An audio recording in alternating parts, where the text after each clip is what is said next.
Hey, Desperate Housewives superfans. It's been a long time coming, but it's you and me.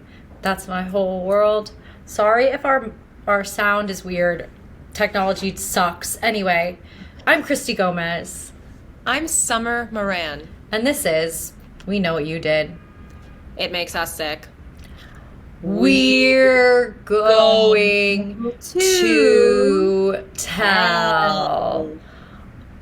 Deepest apologies, Desperate Housewives superfans. Wait, take a shot every time we say deepest apologies. We're so sorry we're late. And So how sorry. long will it take you to get drunk? So sorry we had to skip a week. We literally, I don't think there was any way we could have recorded last week. No. Like, there was nothing, sadly. We gotta get it together. We're looking a little busted, and part of that is because it's raining in New York City. I would like to point out, this is actually my moment of desperation as well. I'm in New York City, you guys, by the way. We didn't even try to record together this time. No, it's not happening. Still didn't go right. Here's the thing. For the last 3 years, this being the third year, it has rained on the day of my birthday party. And the first year that this happened, it was raining all day, and I had invited like 40 people to my birthday. 20 of them canceled that day. And I was so crushed. And the year after, we had, as I've mentioned, I think to you, apocalyptic rain. I remember that last year on your moment of desperation. Yes, had to change my entire plan for my party. So this year, I was like, I'm going to do what I missed out on last year, and it's going to be great, and I'm going to, fulfill that little dream I had. And here I am. It's not pouring, but it ain't pleasant. And I just got my hair done, which you would never know. So I have to restyle the whole thing $200 later. Oh, wow. I mean, it doesn't look bad. I personally don't like it when I have a blowout. Really? Yeah, I don't think it ever looks good with my face. I don't know why. Oh. Unless I think it's just too short right now to be good blown out. Well, maybe it's just like the way that you're blowing it out. Oh, you mean like a professional blowout? Yeah, I never like it. Okay. I always just want to shower it out and Yeah. have a natural hair. Yeah. Well, you also like your natural hair look. So Yeah. that helps. I just can't believe we haven't recorded in 2 weeks. No. That's crazy. We were on FaceTime the other day and we were like, we really should be recording this conversation. I hate when we're not recording. Yeah, we're recording our next FaceTime call. Yeah, we're going to have to. Anyway, what was your moment of desperation? I just told you. Oh, that was it? Well, okay, to be honest, this was a horrible week. So let's chalk up my moment of desperation to, I believe I need to quit my job next week. Yeah, wait. Spill tea. I feel like the listeners and me, we've all been on this journey with your job. From, oh my God, I need to get a new job. I love my job. I hate my job. But now I actually do need to get a new job because Yeah. I find that I'm in a hostile work environment. Is this after you submitted HR complaint? Oh. Yeah. See, this is the problem. It's women can't speak up because this is what happens. Exactly. And the person that I filed the HR complaint against obviously doesn't even work at my restaurant anymore. Mm-hmm. But the people who are in charge, and this is the tough thing, is I really like everyone at my job except for these two managers who are so nasty to me for no reason, unprovoked. So something that happened last night was I was at the host stand and I had sat these two guys over at one of the bar areas, and as they were leaving, I was holding this little sticky note and a pen, and one of the guys grabs it out of my hand, writes his Instagram handle down for me, and gives it back to me, basically without a word. And then he left, and my manager is standing there, and he looks at me and goes, "You need to stop doing that. That's unprofessional." And I was like, what did I do? You just watched this whole, and I didn't, and you, but he did. And I was at a loss. And I just thought, why am I getting in trouble for somebody giving me his information? It's not like I stood there and said, hey, big boy, what's your number? No. Like, so I don't know where that came from. And that was something that it happened early on in the night, and it set the tone for the rest of the evening. And I tried to have a conversation with another manager about it, and it just went so poorly, and it got turned back on me, as in, I'm doing something wrong, I'm not good at this job, why haven't I figured it out? Also, the manager was like, and you've been here a year, and I said, I've actually been here since February, and he didn't believe me. And he was like, that's not true, you've been here a year. And I said, I'll pull up the email for you with my onboarding. Yeah. It was in February, and listen to the podcast, like timestamp any episode from February, I start talking about my brand new job. Right. So it was just a really awful evening at Redacted Restaurant. And I am actively looking to change my life for the better. So if anybody works in the TV and film industry and wants to hire a plucky young girl with a lot to say, please give me a call at wow, it's like looking phone number. I truly feel like I am speaking to myself like 3 years ago. Thanks. This is how I felt. I was like, I have to get out of here. Everything's bad. Yeah, that's exactly how it feels. And every time I think I'm turning a corner, I'm not. Let me give you one other example. And I already spoke to you about this, but the listeners might be interested to know. I had gotten hit on at my job. Shocking, I know, because this happens all the time. But I went out with this guy, and he was really interesting and cool, and we had a lovely first date, and then we had a second date a couple nights ago, and he drank 3 drinks. And Wait. Was this the guy who wanted to take you to the football game? No, this was his friend, the cute one. Wait, that was his friend? Yeah. Wait, what happened to the guy with the football ticket? Oh, I texted him. Oh, I didn't tell you this. Yeah. So what had happened was he comes in. It was really weird because like the cute guy was the Australian one, and then his friend was the one that like I didn't really even register was there. But his friend came in and gave me his card and like wrote his number on it and invited me to this football game. And he knew I was going on a date with his friend. Isn't that weird? Okay, so maybe he knew his friend was a cheapo, so he was like, "No, go out with me instead. You go out with his friend." But his friend's not cute. But like, he's probably richer than him. Tell them the story. Tell them the story, and then. Okay, so I have a great first date with this guy, and the funny thing was, while we're on that first date, the guy I'm with said something like, "Oh yeah, well my friend invited me to this football game tonight, but I wanted to hang out with you instead," and I was like. This is so sitcom coded. Like, what's going on? It's funny because after we talked about your life being a sitcom and mine being a drama, I started affirming my life is such a sitcom. My life is such a sitcom because I wanted it to be more lighthearted and fun instead of depressing and sad. And so now I'm left with this, and I'm on this second date. It's going quite well, except for the fact that he won't stop talking. And which is fine. It wasn't like he was talking Men should be seen and not heard. It wasn't like he was talking about just himself, but it would have been nice to like get asked a few more questions. Right. And especially as you're like just getting to know somebody. And everything's going great. We're having a couple drinks. I had 1 drink and we ordered 2 plates of food, like small appetizers. But this is a place in Soho, like it's a little expensive. And when Where the waitress, were you? Milady's. I don't know it. It's it's a nice little spot, but it's not expensive. And the waitress comes over at the end, and I don't know why she did this, but she said together or separate. And it's like, obviously just put it together. We're very clearly on a date. He was like kissing me throughout the night. And then he looks at me and I'm like waiting for him to give his card to the waitress. And he goes, "You want to split it?" Listeners, I FaceTimed Christy about this crying. because I was so put off. And I was upset with him, but I was also upset with myself because in that moment, I was so caught off guard and so shocked that all I could think to say was, okay. No, you have to say no. Yeah,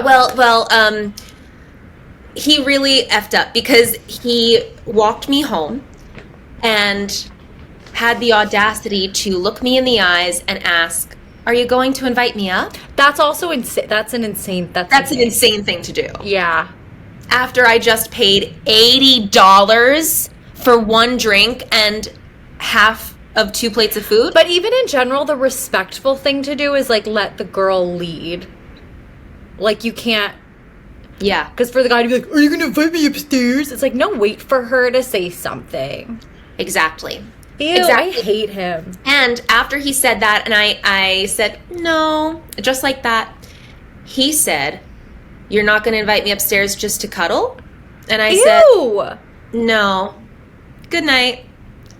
And I think he kissed me goodnight, but I made no mention of, like, let's do this again. It's really unfortunate because I was having such a good time, and this date was, like, going well in the general sense. I think he was a little put off by the fact that since our first date, like, I didn't remember every single thing we talked about. But in my defense here, our last date was at 10 o'clock at night after I just had a full day of work. Right. I got drunk because I had 2 strong drinks at the last place. And it's been a week. I've worked, and I also said to him, I have worked 3 jobs since the last time I saw you. And so if that is not an indicator that I'm not made of money here and able to pay $80 worth of food and drink on our date, I don't know what else I can say. What's his problem? What's his name? But I will not be seeing him again. He texted me to let me know that he was home. Okay. Because I had asked him to do that the first time, and I just didn't answer. Just absolutely not going to do that. Oh, maybe this is him. Oh, I found him. Okay. You were quick. Yeah, ugly. So with all that said, after the past 2 insane weeks and weeks of desperation, I am looking forward to just enjoying my birthday party tonight. I'm really glad you're going to be there, and I'm going to be surrounded by 50 of my closest friends. No, I'm so excited. I feel like I booked my flight live on the pod. You did. You said, wait, I think I need to come to that party. Boop, boop, boop. No, I was like, I literally need to be there. But I'm so I really feel like I need a good... I originally was going to leave Monday morning, and then I was like, I think that's a little crazy of me. So I just changed my flight yesterday, so I'm going to leave Tuesday morning. Okay, good. But, yeah, I think I truly need 72 hours in New York City to realign my chakras every few months. And that's how I feel about LA. Yeah. Yeah, that is so fun. I really feel like podcast aside, I see you more now living across the country than I did when we were both living here. Yeah, very strange. Yeah. But I just felt like I got here this morning. My flight experience was actually fine. I didn't sleep well, but I was like, when you're in a state where your eyes are closed and you're just like this, but you're not really asleep. Yeah. That's how I was. So I was like relaxed. But yeah, I seamlessly got into an Uber, got home, like it was fine. And I was just like breathing in the dirty New York City air. And I was like so happy to be home. What's the deal with Eric Adams? What did he do? Oh, brother. So I'm kind of obsessed with him. I saw a really funny TikTok thing of like all the crazy things he said. Like he got elected right after I left, so I don't have any connection to him. Yeah. But he just cracks me up. So I don't really know what he was indicted on, but I was at work when I found out. So I pulled up the New York Times on a separate tab, and I was like trying to look through. And every few minutes it would come out like, something worse, like he's going to get arrested. And then it would say like not released or what charges he's being arrested under. Right. Like nobody knows. I think now they've determined it. But I don't know. Like I haven't been keeping up politically. I just think like it's funny because his like biggest stance is like the war on rats. Oh yeah. Like the rats, the rats don't run this city. We do. We do. I love New York. Like New York is not a real place, truthfully. It's not. Did you see the PSA from like a few years ago where he's like going around a fake child's bedroom looking for drugs? What? Oh my god, wait, I'm gonna send it to you. It's so funny. I'm like, this is, it feels like something out of 30 Rock. But I just think it's like kind of ironic that this mayor, whose whole stance is the war on rats, like the rats are kind of winning. Oh, of course they are. I think the rats did this. There's no, like, I don't think he did anything wrong. I think the rats framed him. But that would indicate that the rats do run this city, and we don't. Well, they do. The rats do run the city. Who run this world? Rats. Never not thinking of Eric Adams' 2011 PEA on how to check to be PSA, but your kids pee. No, it's really amazing. Are you watching it? But if you look through it closely, you don't know what your child may be hiding. For instance, a gun. Look at picture frames behind them, cameras. Try to determine what's taking place. Behind a picture frame, you can find bullets. You should always, when your child bring in his popular knapsack with many different locations, look through it to see what exactly is your child carrying in addition to a book. Something simple as a crack pipe. Oh my god! Oh my god! Like, how is that not SNL? A crack pipe in your Something simple as a crack pipe. Like that. Tell me that's not like Tracy Jordan. That sure is. Like I'm surprised that's not Tracy Jordan doing Eric Adams on 30 Rock. Tracy Morgan doing Tracy Jordan doing. They need to get Tracy Morgan on SNL to do him. Maybe they will because it comes back tonight. Well, if they do, we called it. Yeah. Why don't you paint me a picture of your moment of desperation? Because it sounds like you had a very seamless journey here, unlike the last time. Yeah, like that wasn't even my moment of desperation. I did like when I woke, I tried to take a nap, which I used to not do. I would be like, I'm just gonna hit the ground running, but it was like really rainy this morning, so I was like, I'll sleep. I woke up at 11:30, like I physically like I couldn't. Yeah. It was so bad. Now I'm fine, but I didn't like leave until 2 p.m. And then I'm still a little jet lagged, so it didn't even feel that late. Right. I don't know, but whatever. No, I've just been, this week has just been a little bit nuts. Like last weekend, Jazz was in LA, so it was just a lot of energy. And then, this is not confidential because there was a Deadline article, but there was a big new layoff round. Right. And I made it through. I run that company literally. Like, I'm a cockroach. They can't get rid of me. I was like, right. Sorry guys, I've been through enough. Okay. Wait, I can't wait to tell you this and gauge your reaction because I think you're going to giggle. So, I got a new phone last week. And if you know one thing about me, it's like, if I get my mind to something, like, I need it right then. So, I think the Monday before the new iPhone came out, I was like, I need a new phone. Because I never had a Pro phone. And which one do you have? I have the regular 15 because they didn't make the Pro in pink.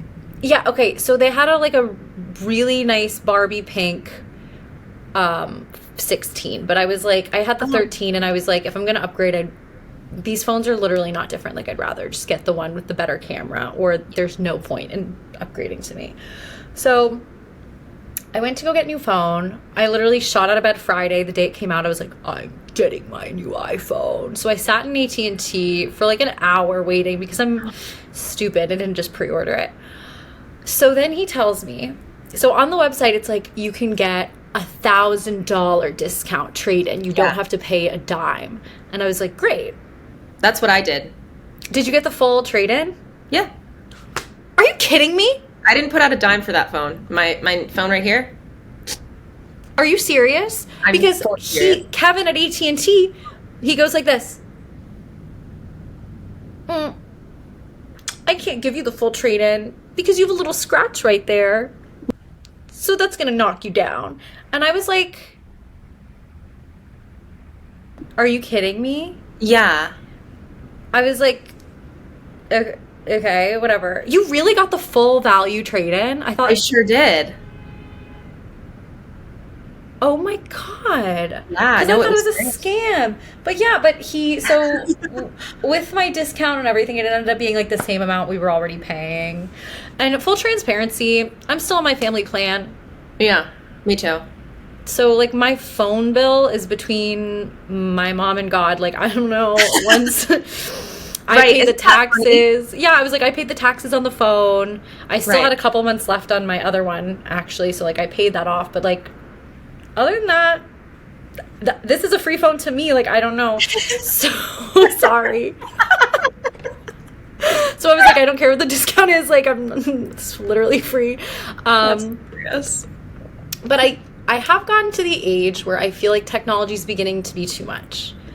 So, curmudgeon. I don't know what that means. So, oh boy. It's like I'm born to have a Motorola Razr, forced to have an iPhone, you know? Yes, yes. So, on our little family plan, we had this extra line that nobody was using, and I was like trying to get my mom's phone bill a little cheaper, so I was like, can we delete that line? And he was like, the more lines you have, the cheaper it is. It's crazy. Also, my dad left our family plan because he hates AT&T for some reason, so he just does his own thing. That's real. Yeah, I don't know what his issue is, but he has many. So the other day, I went on the little AT&T app and I ordered myself a flip phone for a second line. I'll show you a picture of it. Well, I'm gonna send you my new number. Okay. So my flip phone's coming on Tuesday. Wait, I'm so excited for you. No, like, I'm so excited. And my mom immediately got a text. It was only like $60. And my mom got a text like, your order is coming in or something. And she was like, wait, did you get a Motorola Razr? No, they don't have those anymore. The stupid Motorola Razr now is a smartphone. I don't want a smartphone. I just I want a dumb phone. I want a dumb phone so bad. Wait, I'm sending you. You're inspiring me now. I want to get one. You literally should. I'm telling you, you should. Okay. So what are you going to do with it? So I haven't figured out, like, because we are such a smartphone dependent society, and it's, I think, actually very unfortunate, because I was thinking, I was like, oh, well, I can go out with just my flip phone, but I'm like, wait, I need GPS, I need this, I need that, and it's really crazy that this is only like the last 15 years. It's sad. Yeah. Does the flip phone have a camera?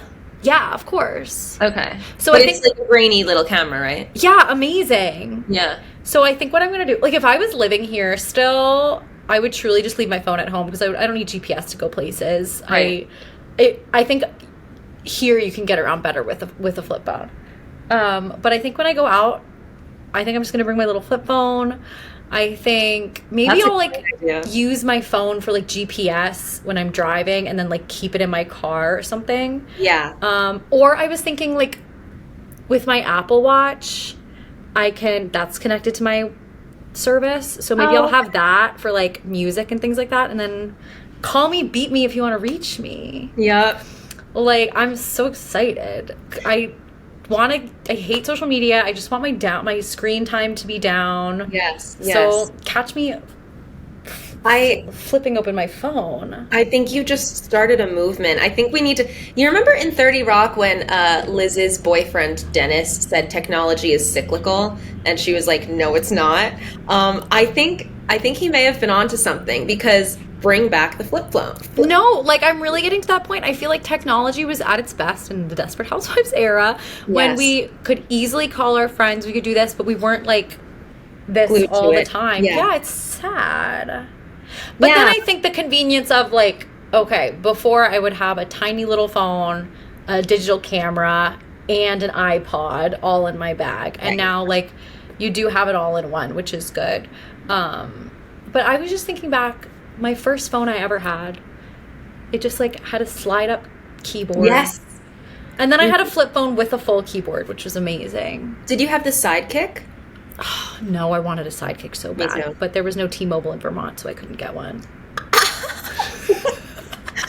That's insane. Yeah. It was called the Rumor on Sprint. Oh, I don't know if I remember. I had the Juke. I had a little blue juke. It was like, it flipped outward and it was like this skinny little thing. I once dropped it in the ocean, and that was the end of the phone. So, see, this is the thing. When I got my first phone, my dad said, if you break this, you're not getting a new one. If you lose this, you're not getting a new one. You will get a new phone when this one stops working on its own. Wow. So if I had dropped my phone in the ocean, he would have said, that's it. You're now not getting a new phone. Yeah. Yeah, that's very on brand for him. Oh, yeah. But, you know, I was thinking recently, it's so funny you're talking about this, because recently I was thinking about the 90s, the early 2000s, and I was joking with someone that I was a doctor on call and I would have to be paged to go into surgery. And then I was like, what if I had a pager? Can you still get pagers? What are pagers? I don't know how they work, but I think I like low-key want one. But now that you're saying flip phone, I'm like, okay, that's probably better suited to my needs. No, you literally should get one. I'm saying, because it's not extra to add a line. How do I get? Or you can get like a little prepaid one, but that line was just sitting there for the longest time. Right. It's like if it's not being used, it's not going to be any extra a month. I'm taking it. Wow. Well, this is a great idea. Thank you for putting me onto this. And then I can't believe Desperate Housewives super fans, get flip phones. We're starting a movement. I'm starting a movement. Wait, there's a cute Samsung one. Okay. What carrier do you have? Verizon. Yeah, look to see what's up Verizon. Because I wanted that little Barbie Nokia one, but AT&T doesn't carry it, sadly. So, come on, get with the program. I know. All right, well, this is cool. No, I'm so excited. I wish I had thought about this earlier so I could have showed up to your party with my little flip phone. Yes. It's okay. It's good to know that we have something to look forward to. It's coming. I know. Well, with all of that said, shall we get into the episode? Yeah. I can hear the sirens on your side. I didn't even notice them. Yeah, We it's are just back, funny baby. Back in New York. So back. We are so back, love. And we are back with season 3, episode 6. It's called Sweetheart, I Have to Confess. So we start off with Edie going to confession all the time. And she's just there confessing all the sins that she sins all the time. And then right from confession, she goes straight to go to Mike Delfino. Mike is asking Edie about what their dynamic was like before he fell into the coma, and we get this like tender sort of monologue from Edie kind of being like, you never noticed me, I lived really close to you and you just like never noticed me, so it would be great if you could just, you know, look at me every once in a while. I was surprised she told the truth here. I know. I thought she was going to be like, oh, we were dating, we were in love. But she's like, no, you never paid attention to me. And then she says how she fell in love with him. And it kind of made me sad. I was like, wait, she's actually being kind of genuine. But she barely, like, I don't know. It's hard for me to sympathize when she didn't know him well enough to fall in love with him. I think she just likes the idea of Mike Delfino. And so does everybody. I get that. Yeah. Can't blame her. Can't blame a girl for trying. But then it works on him because then he kisses her. I hated that part. Then there's an unexpected knock at Bree Hodge's door.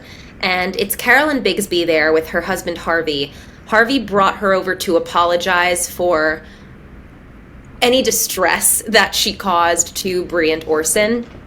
And they make this like tentative plan to go to dinner, and Orson's like, yeah, that'll be nice. Like the 4 of us will have a really lovely dinner together. And Bree closes the door and she's like, I'm not ever going to dinner with that malicious pill-popping shrew. And then Susan is hiding from Ian, who's at the door. And McCluskey walks by and she's like, what are you doing? And she goes, shh, like I'm hiding. And McCluskey goes, Susan, what are you doing down there? I loved that. Mrs. So McCluskey. real. You know what was funny was I'm watching Monk, as we have kind of started to talk about, and we were telling listener Trevor, but I just watched an episode that McCluskey was on, Aw. And then after that, like 2 episodes later, was Ida Greenberg and Rachel Dratch on the same episode. No way. Yeah, I was like, wow. They were booked Everything and busy. old is new again. No, okay, I said this to you on FaceTime the other night, but listeners need to watch this too. You need to watch Nobody Wants This on Netflix. Roommate Amalia and I are obsessed with it. Amazing. Literally, it's like the best like rom-com I've seen in decades. But it's like a TV show, and it's written by Aaron Foster. And it's based on her, and I listen to her podcast, and the whole thing, it's like her and her sister are like a podcast duo, and then it's a whole thing, and you need to watch it because their dynamic is very similar to ours. Okay, and like amazing. I see myself, and I see you kind of in like both characters. Oh. But like there's one, I think the one, Kristen Bell's character is me, and the sister, I can't remember her name, Morgan, is so you. Like, it's so funny. You have to watch it. Okay. But it's so good, and literally I binged it like in one night. Great. Like, just turn it on when you're getting ready because it's so good. It's with Kristen Bell and Adam Brody. It's on Netflix? Yeah. Okay, great. And it's about like it was supposed to be called Shiksa, but they changed the title, and it's about this like Shiksa who falls in love with a rabbi, and she might have to convert to Judaism because like it's a whole thing. And I'm like, right up my alley. Shiksa? A Shiksa is a non-Jewish woman. It's literally so amazing. I want to watch it over again. Like, I can't need you. start it. No, I'll let you know when I start it. You have to start it immediately upon when we're done with this podcast. Just watch one episode. Okay. Because it's like, I literally can't stop thinking about it. It's so good. And I was, sorry for the tangent, friends, but I've been listening to like their podcast for so long, and they were talking about like this show and when it got picked up and everything. So I feel like I've been on this journey. That's really cool. Yeah. Like, they were like, nice. Oh my God, we're in the writer's room. Oh, writer's strike. And it's just, I feel so, I get when people are parasocial with podcast people. Yeah, because like I was, yeah. Everybody's like, we're not parasocial. They're like, not at all. Like, I feel so parasocial about this show. I'm like, literally, I also wrote it. That's hilarious. Yeah. So when Ian finds Susan, he's like, hey, were you hiding from me? And she's like, a little. It's like, girl, just deny it. Just say you were tying your shoe. I don't know. But he invites her to this party with an editor that he wants her to meet. And then he's asking about Mike. And my note says, Ian is sweet. You're all haters. I actually like him now. I think in the beginning, when it was just, I switched up on him a little bit, because before, when Mike was still in the coma, it's like, get a grip. Like, this isn't, I didn't like it. But now that Mike is being mean, and Susan now, like, I think now it's okay. Okay, yeah. Now that Mike's awake and being mean, I'm like, I don't care. So then we're back at divorce court, and it's all meep, meep, meep, lawyer, meep, meep, meep. And then Carlos is like, I'm done. Give her whatever she wants. And Gabby's lawyer's like, oh my God, we won. This is amazing. And Gabby's like, no, he doesn't fold like that. Something's up. Something's suspicious. She's super suspicious. And she's so smart because she can anticipate his every move. Yeah. Then we are at the Scavo storyline, not the Scavo household technically, because Lynette knocks on the door to Tom's new space where he's going to have his pizzeria. And Lynette, she's kind of being a little discouraging. She's like, I don't see the vision for this. And she's kind of being like a negative Nelly. And she's like, please tell me you didn't sign a lease. And Tom is like, yeah, I did. And she's like, why didn't you tell me? And he goes, because I knew you would have said no. And she goes, okay, well, we have to sublease it. You know what? I did not like her attitude in this episode. Yeah, I get it. I think you can't. It's like, why? I don't know. Maybe this is a me problem. But it's like, just because you're married doesn't mean you can control somebody like that. Like, he should be able to have his own thing. Like, I'm sure he has some savings from his big job. He was like VP.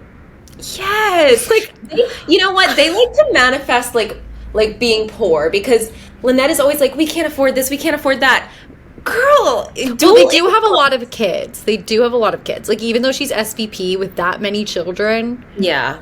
Like, if they were childless, oh my God, they'd be the richest people on Wisteria Lane, like Carlos and Gabby. She probably makes the same salary as Carlos. Right. But they have to fund all those grubby kids.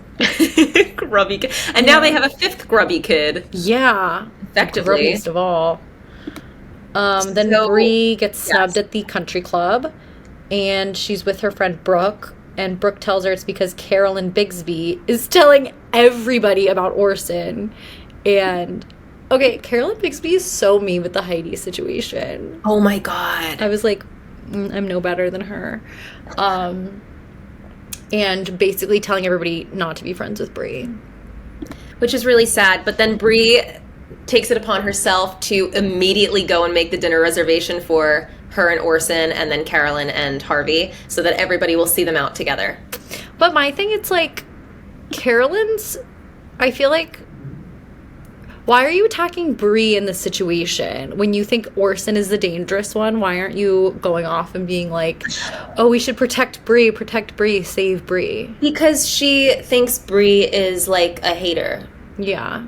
Like, because Bree is the one who didn't believe her. Right. You know, like, I kind of get where she's coming from. I don't think she's right, but I get why she's doing that. Okay. Then we are at the Scavo household, and the kids are asking about, like, where Tom is. You know, these kids, if we had a dime for every time these kids asked if their dad is coming back.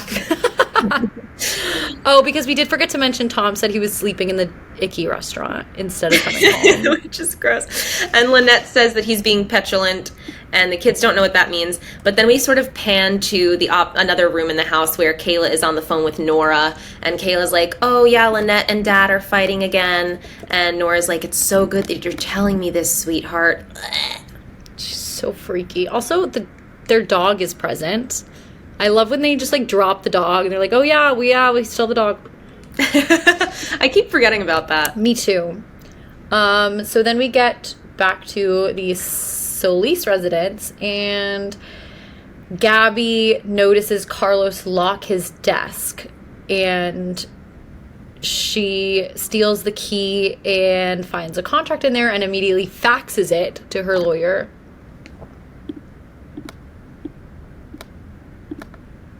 Oh, that was the end of your sentence? Yeah.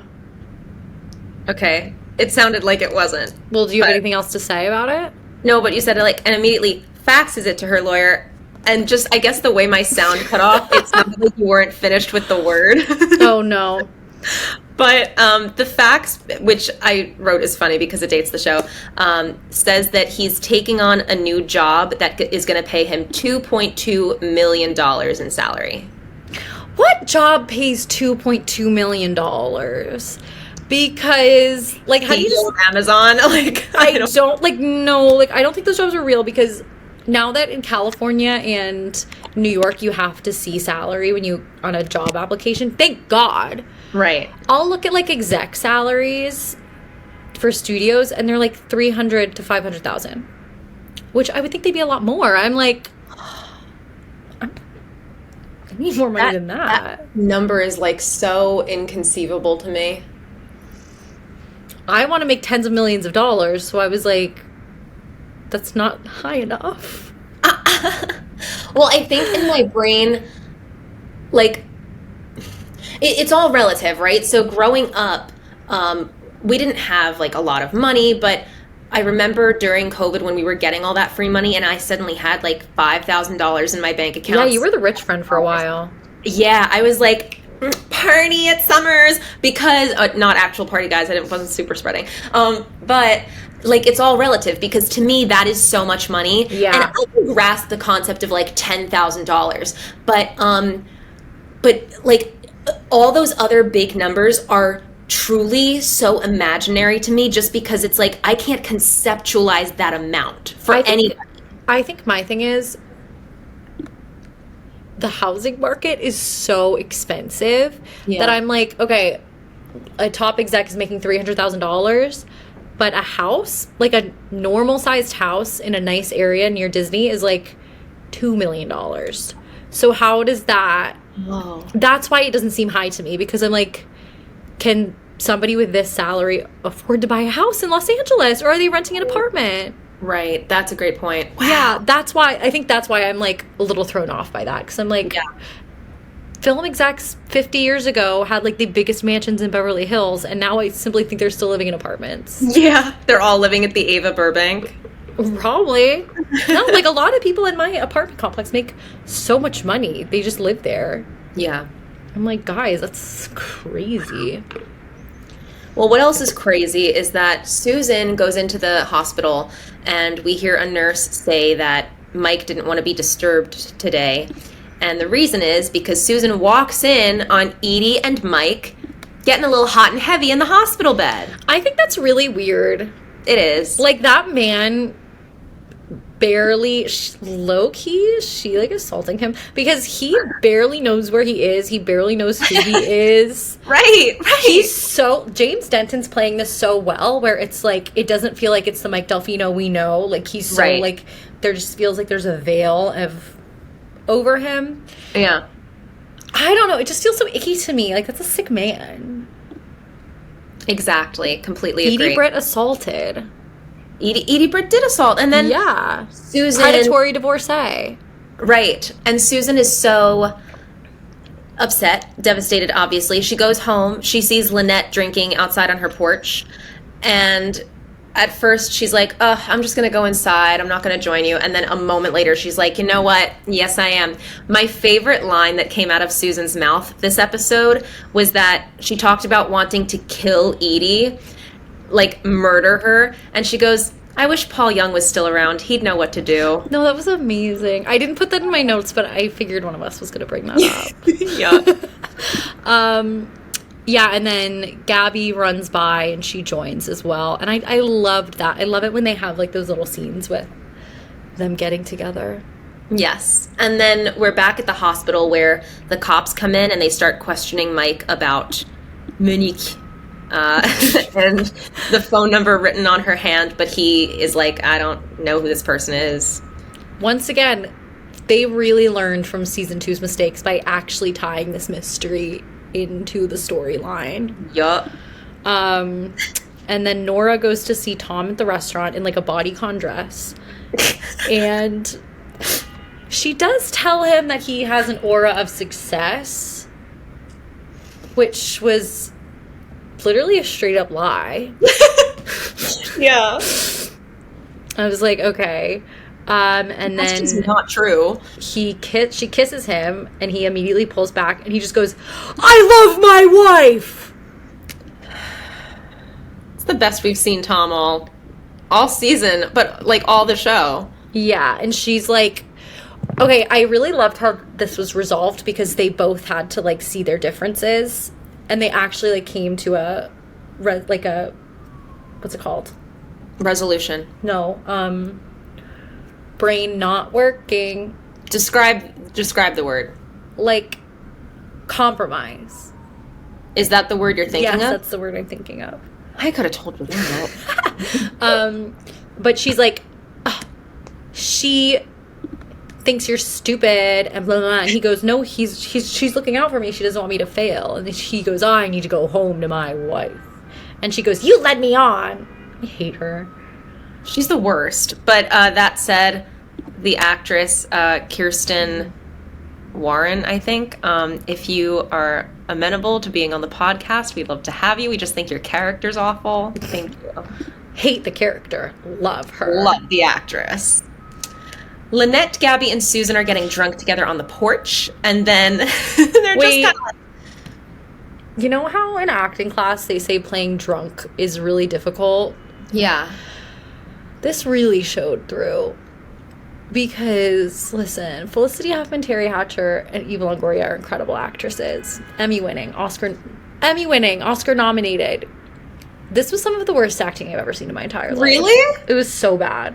I didn't notice. They were like, I should go sing in. Like, it's not good. Like, it was terrible. It was awful, actually. Therefore, the only solution for when you have to act drunk is to actually get drunk and then do the scene. No, do you know who was great at playing drunk? You.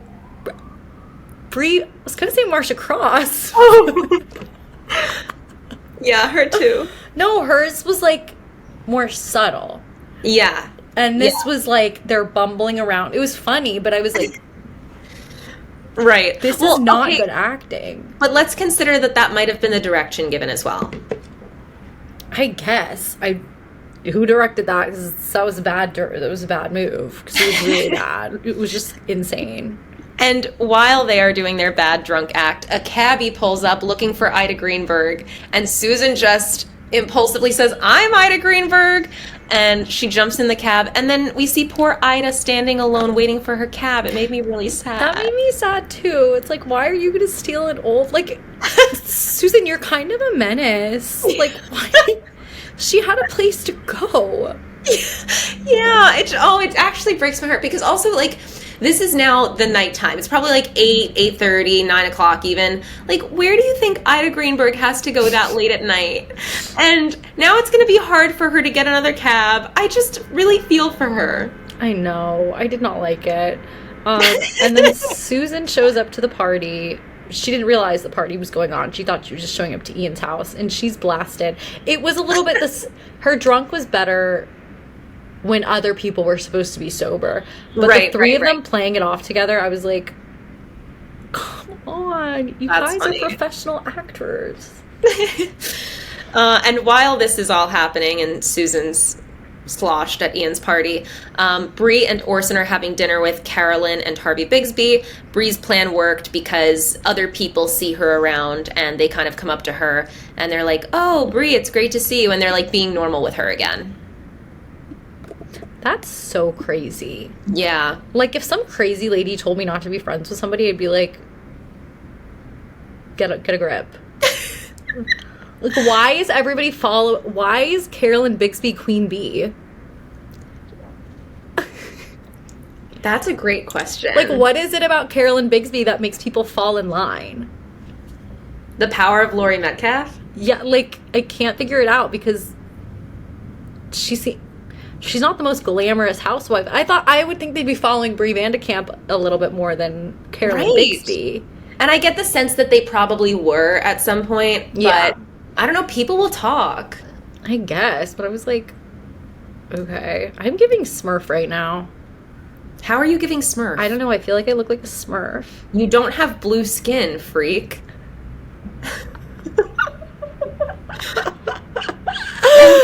I don't know, I just feel like I look like a Smurf. The Smurf is like the cousin to Elphaba, right? What? Like, because Elphaba's green and Smurfs are blue. Like, you're telling me I don't look like this right now? Again, I can't see that picture. I'm sending it to you. I literally... Can I just say, my grandpa texted me a picture of the cake, and he goes, "Your mom is bake this beautiful birthday cake for you. She's going to bring it up tonight. Love you." Which is sweet. And then he goes, "She baked it from scratch." And I know for a fact she didn't, because I was on the phone with her when she said, "What cake mix do you want me to get?" So... Well, that's scratch for that generation. It is? Yeah. Well, it's not like she went out and pulled the wheat out of the ground and, like, baked bread herself. You know what I mean? Yeah, I guess. I'm very grateful. I know I sound like an ingrate right now. But Wait, what kind of cake is it? Is it funfetti? It's white cake and then cream cheese frosting, but pink. Okay. And I'm going to pick up cupcakes, too, just, like, very easy. Okay, cool. I didn't get the chance to bake them. Wow, so. I can't believe 5 years ago, today or tomorrow, I was in my kitchen vengefully making cupcakes. With, like, literally, like, revenge in my eyes. Like, those cupcakes were not made out of love. They were made out of, like, vengeance. That's so funny. Wait, let me see what you texted. Pictures do not come up on my laptop anymore for some reason. That's crazy. So... Oh, I see it. Yeah, I'm, like, giving Smurf today. Yeah, but, like, particularly that one. Yes. Wait, let me see.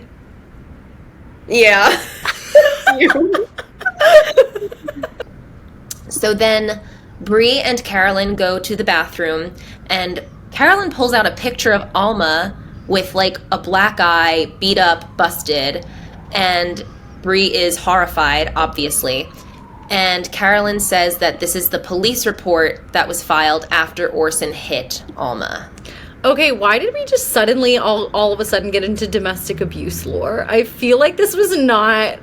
Before it was just like, oh, she just left. Yeah. Or he just killed her out of the blue. But I'm like, why wouldn't you lead with domestic abuse? Right. I feel like domestic, like, being a wife beater is more believable than, like, he killed Alma. He killed Alma. Like, why don't you show up and be like, he used to beat Alma, then she disappeared?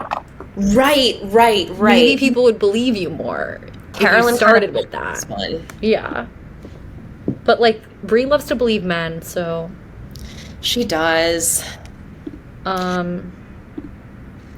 Wait, where are we? Harvey telling Orson about the affair. Oh, yeah. So while they're in the bathroom, Harvey tells Orson that he was having an affair with a woman named Monique from Paris.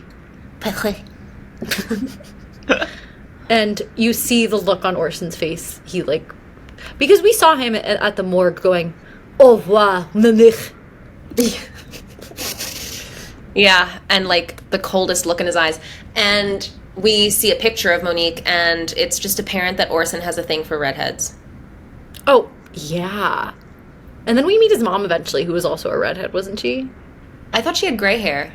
Well, I think she was, I don't know, originally a redhead. But then that woman in the insane asylum, that storyline never got fleshed out, also was a redhead. Oh, you're right. Yeah. Okay. Remember when we said there's no redhead in this entire show until Catherine? Okay, we were wrong one time. Once. Could you imagine being one of our listeners? Being like, how stupid are you? Like, we're like, blah, blah, blah, Bree Vandekamp. You know, there's no redheads. Except for Parker and Porter. Parker and Preston and Pepper and, Pepper. Prina. And then Penny's blonde. Yeah. Penny's the only one that is like... That is the one that Lynette gave birth to. Yeah, all the other ones are probably switched at birth. Tom's got some splaining to do. Yeah. Well, no, Lynette. No, Tom. Why would Tom? Because Lynette's blonde. Mm-hmm. Oh, I see what you're saying. Lynette's got some splaining to do. Wait, I'm remembering when Carlos and Gabby, like, their baby is coming out, and the baby is simply a different ethnicity. That's still so, like, how are you gonna build up this whole surrogacy thing and then just be like, oh, never mind. Also, that's kind of traumatic. Like, you think you're gonna have a kid for 9 months, like, Yeah. okay. And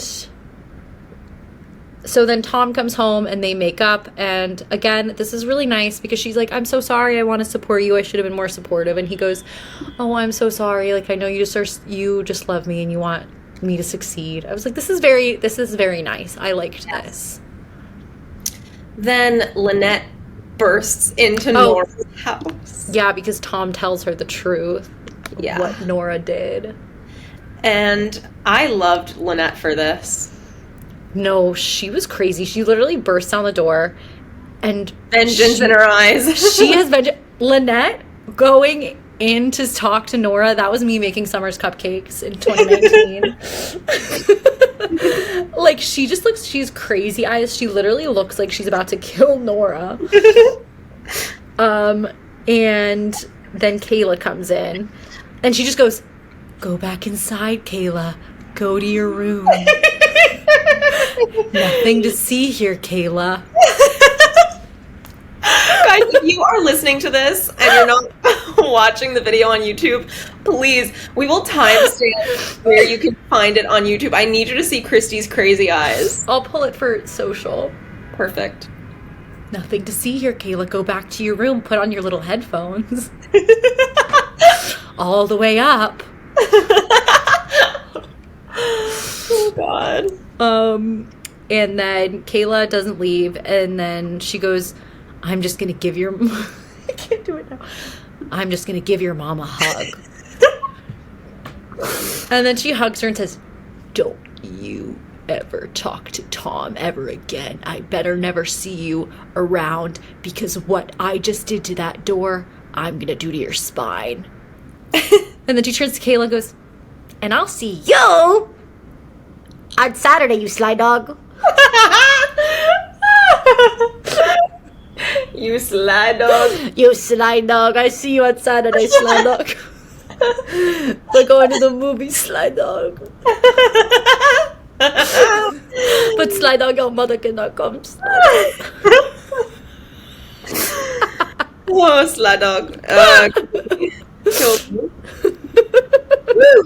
So, then we're at Susan's house. Ian stayed over, but he didn't, like, sleep with Susan, but he's sitting at the kitchen table. Susan comes downstairs, hungover, and they have a little conversation and play a game called Susan or Booze, where Ian says something that she said and asks whether that was her talking or the booze talking.